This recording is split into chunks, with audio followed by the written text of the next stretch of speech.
Mga kababayan, Assalamualaikum warahmatullahi wabarakatuh. Madayaw, maayong adlaw kaninyong tanan. Magandang araw sa inyong lahat. Sa mga nakaraang araw, marami ang humihingi ng reaksyon, komento o damdamin. Damdamin ko sa issue ng impeachment na naihain laban sa akin.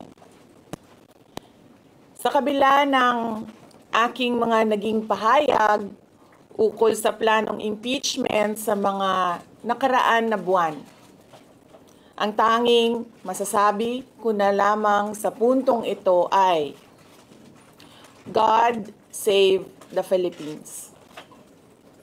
Bukod dito, nais ko na lang ipaabot ang aking taus-pusong pasasalamat sa mga kababayan na patuloy na nagdarasal, sumusuporta, nagtitiwala, at patuloy na nagmamahal sa akin.